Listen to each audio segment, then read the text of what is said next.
No. No, absolutely not, Joe. Absolutely not. No. Look, I gotta go, okay? Look, no, I'll call you, okay? All right.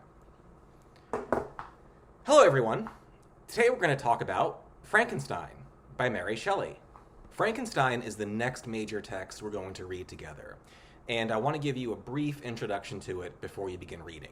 Now, I don't have to tell you, I think, how famous and influential the novel Frankenstein is. That becomes apparent every Halloween. Additionally, there have been many, many films based on the novel. Some great, some very good, some okay, some really terrible, as well as parodies and cartoons. Frankenstein is one of those stories that everyone knows. A young scientist robs body parts from graveyards at night and creates a living being that turns out to be a monster that wreaks havoc. Frankenstein is also, though, one of those stories that most people don't really know. The original novel is quite different from the popular conception. The novel is about a scientist who creates a living being out of dead body parts, and that living being does do some terrible things, but the story of the novel is far more complicated than the story of any of the films, and the creature is nothing like. In the novel, the creature reads classic literature and speaks fluent French. I'm not joking. The novel, though, is also weirder and eerier and more disconcerting than any of the films. It raises a lot of big ethical and philosophical questions that won't leave you alone, which is one of the reasons it's remained popular for so long, why it's given rise to so many sequels and adaptations. In fact, the very famous filmmaker, Guillermo del Toro, whose movie The Shape of Water won the Best Picture Oscar several years ago, and who has also directed Pan's Labyrinth and the Hellboy films and The Devil's Backbone, has been trying to make a film of Frankenstein that would be faithful to the original novel for years, because he thinks no movie version has yet gotten across the complexity and fascination of the original novel. So where did this story, that has become one of the most popular stories of all time, come from? Who wrote it? How did they come up with it? I'm going to give you a little bit of historical background. Mary Shelley was born in London in 1797. She was the daughter of two very famous politically radical writers, William Godwin, a proponent of anarchism, and Mary Wollstonecraft, who is now considered one of the founding philosophers of feminism.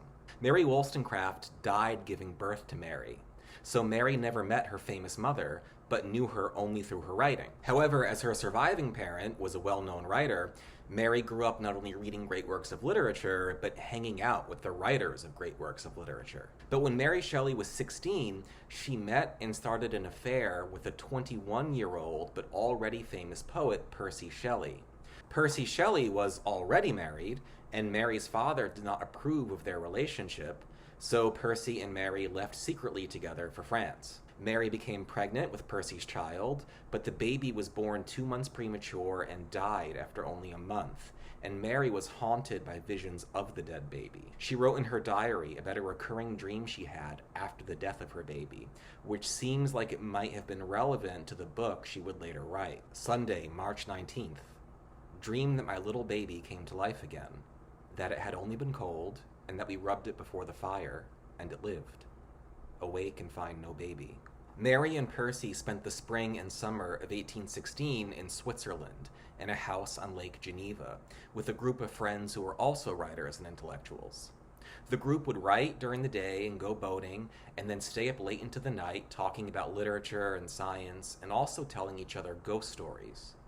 One of them suggested that they each try writing their own ghost story and have a contest to see who could write the best one. Mary, who was 19, struggled to come up with something until one night the group conversation turned to the question of whether it would be scientifically possible for a corpse to be brought back to life. Before she went to bed, Mary had a strange vision, which she wrote about later. I saw the pale student of unhallowed arts kneeling beside the thing he had put together. I saw the hideous phantasm of a man stretched out, and then, on the working of some powerful engine, show signs of life, and stir with an uneasy, half-vital motion. Frightful must it be, for supremely frightful would be the effect of any human endeavor to mock the stupendous mechanism of the creator of the world.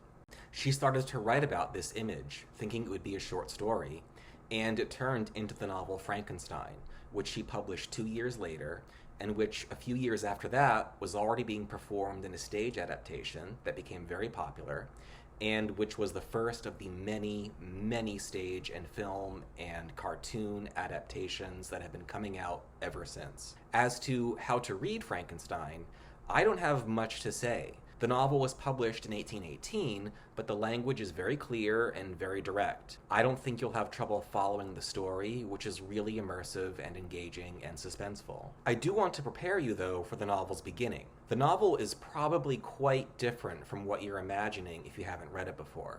And the novel begins in a way that might really surprise you, with a series of letters by the captain of a ship on an expedition to try to reach the North Pole. This captain, Robert Walton, writes to his sister about the struggles of the journey through the icy waters.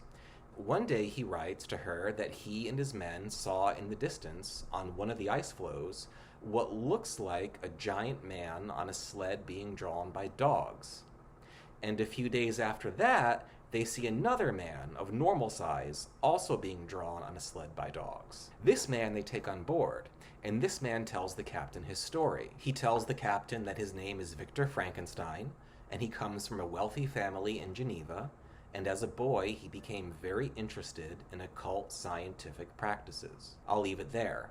I think you know where it's going, but I also think you have no idea where it's really going.